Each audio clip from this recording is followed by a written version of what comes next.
নমস্কার বন্ধুরা, সর্বাণী রেসেলে তোমাদের সবাইকে স্বাগত। আশা করি সকলেই ভালো আছো। আমি আবার আজকে এসে গেছি। আজকে একটা সম্পূর্ণ নিরামিষ রেসিপি নিয়ে এসেছি, কিনা দই পটল বানাবো। এটা উপোসাজার দিন, নিরামিষ খায় যেদিন সেদিন এটা খুব পারফেক্ট একটা খাবার। এটা ভাত, রুটি, পোলাও, ফ্রাইড রাইস সবের সাথেই খাওয়া যায়। তারপর আমি বেশ বড় বড় সাইজের 8টা পটল নিয়েছি। পটলটা আমি এরকমভাবে কেটে নিয়েছি, একটু খোসা গায়ে থাকবে আর দুটো মুখ কেটে দিতে হবে একটু, যাতে ভেতরে মশলাটা ঢুকতে পারে। এরকম করে কেটে নিয়েছি। এবার আমি কি কি মশলা দিচ্ছি সেইগুলো আগে রেডি করে নিচ্ছি, সেগুলো তোমাদের দেখাচ্ছি। দেখো, 1/2 চামচ হলুদ দিলাম, তারপরে 1/2 চামচ ধনে জিরে গুঁড়ো একসাথে মেশানো আছে আমার, সেই ধনে জিরে গুঁড়ো 1/2 চামচ দিলাম, আর 1/2 চামচ লাল লঙ্কার গুঁড়ো, আর 1/2 চামচ কাশ্মীরি লঙ্কার গুঁড়ো, আর 1/2 চামচ আদা বাটা। এইটা দিয়ে একটু জল দিয়ে একটু গুলে রাখবো।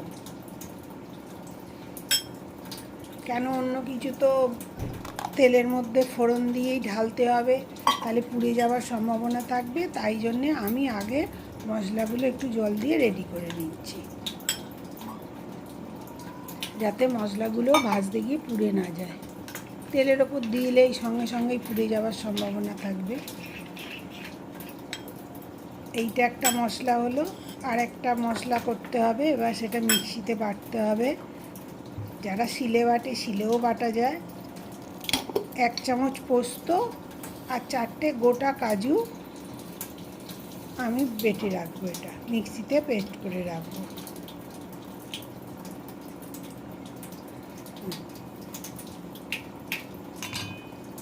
আর 100 গ্রাম দই ভালো করে ফেটিয়ে রেখেছি, সেটা আর এখন তোমাদের দেখানো হয়নি। কড়াইয়ে বেশ খানিকটা সর্ষের তেল, আমি এটা সর্ষের তেল দিয়েই রান্না করছি। বেশ খানিকটা সর্ষের তেল দিয়ে দিয়েছি, দিয়ে পটলগুলোকে ভালো করে ভেজে রাখছি, যাতে পটলগুলো 70 থেকে 80% কুক হয়ে যায়, সেই রকমভাবে ভেজে রাখবো। বেশ একটু গায়ে রঙ হয়ে গেছে পটলগুলো, এরকম অবস্থায় তুলে রাখছি। আর ওই তেলেই ফোড়ন দেবো, একটা তেজপাতা, একটা শুকনো লঙ্কা আর গরম মশলা। গরম মশলার মধ্যে কী আছে না, 2টো ছোটো এলাচ, 2টো লবঙ্গ আর একটুখানি দারচিনি। এইটা আমি ফোড়ন দেবো।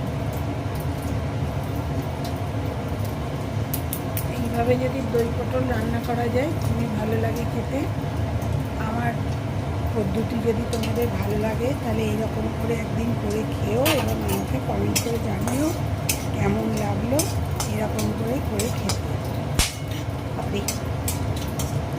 মশলাটা ভাজা ভাজা হয়ে গেছে। এবার আমি যে মশলাটা গুলে রেখেছি, গুঁড়ো মশলাগুলো, সেইটা এর মধ্যে ঢেলে দেবো।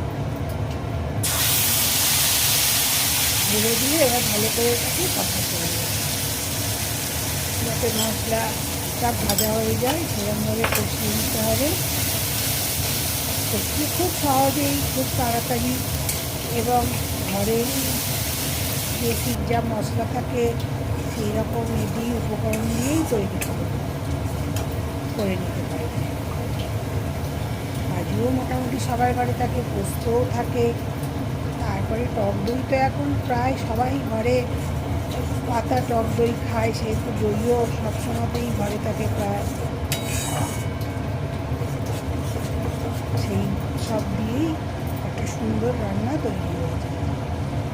স্বাদ মতো লবণটা দিলাম, আর 1 চামচ চিনি দিচ্ছি। আমার যতটুকুনি প্রয়োজন আমি দিচ্ছি। এবার যদি কেউ বেশি মিষ্টি খায় তখন আরেকটু চিনি দিতে হবে, কিন্তু এইরকম স্বাদে খেতে গেলে 1 চামচ মিষ্টি 8টা পটলের জন্যই যথেষ্ট। মশলাটা বেশ ভাজা ভাজা হয়ে যাচ্ছে। কাজু আর পোস্তর পেস্টটাও দিয়ে দিয়েছি। তো দেখো তেল বেশ এবার উঠে যাচ্ছে, ভালো করে ভাজা হয়ে যাচ্ছে। এবার যে দইটা আমি ফেটিয়ে রেখেছি সেইটা দিয়ে দেবো। এটা ঘরে পাতা এই দই, ভালো করে ফেটিয়ে নিয়েছি, নিয়ে ওর মধ্যে দিয়ে দিচ্ছি। দিয়ে আবার একটু ভালো করে নাড়তে হবে, কষিয়ে নিতে হবে।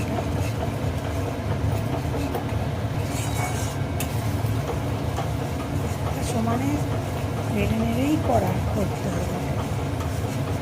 খুব তাড়াতাড়ি হয়ে যায়, তো বেশিক্ষণ লাগে না সেদ্ধ হতে। তার মধ্যে ভাজা হয়ে আছে। মশলাটা হয়ে গেলে পরিমাণ মতো জল দিয়ে দেবো, দিয়ে পটলগুলো ওর মধ্যে দিয়ে দেবো। দই দিয়েও আমার মশলাটা ভালো করে কষানো হয়ে গেছে।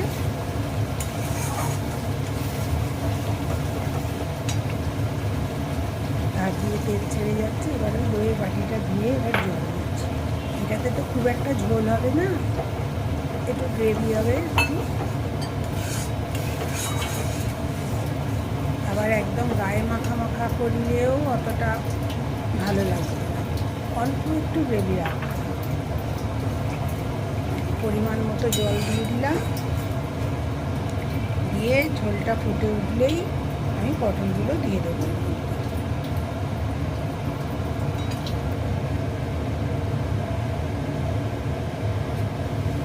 পটলগুলো দিয়ে একটু ভালো করে নেড়ে দিয়ে একটুখানি ঢাকা দিয়ে দেবো। একটু ঢাকা দিয়ে দিলেই সেদ্ধ হয়ে যাবে। যেটুকুনি পটলটা সেদ্ধ হতে বাকি আছে সেটুকুনি সেদ্ধ হয়ে যাবে।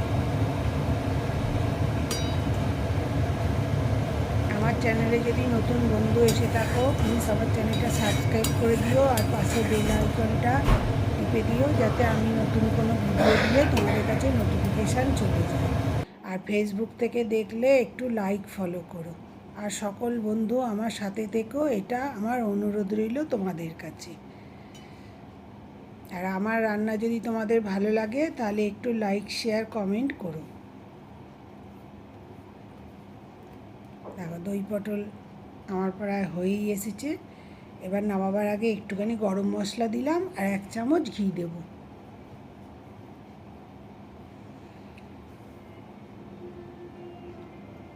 এক চামচ ঘি দিয়ে ভালো করে ওটাকে মিশিয়ে নেব, যাতে গরম মশলা আর ঘিটা পটলের মধ্যে ঠিক মতো মিশে যায়। মিশিয়ে দিয়ে তারপরে আমি গ্যাসটা অফ করে দেবো, দিয়ে চাপা দিয়ে রাখবো একটুখানি, স্ট্যান্ডার্ড টাইমে একটুখানি চাপা দিয়ে রেখেই, ঢাকাটা দিয়ে রেখেই তারপরেই আমি এটা পরিবেশন করব।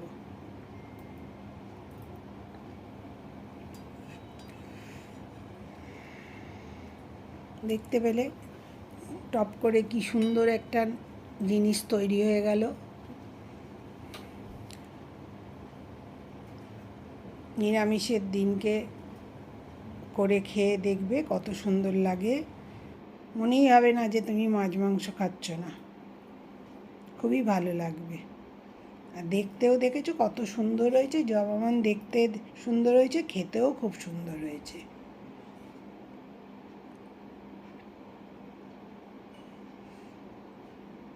আমার ভিডিও দেখার জন্য তোমাদের সকলকে ধন্যবাদ। সকলে ভালো থেকো। আবার আমি হাজির হয়ে যাব নতুন কোনো ভিডিও নিয়ে, তখন তোমাদের সাথে আবার আমার কথা হবে।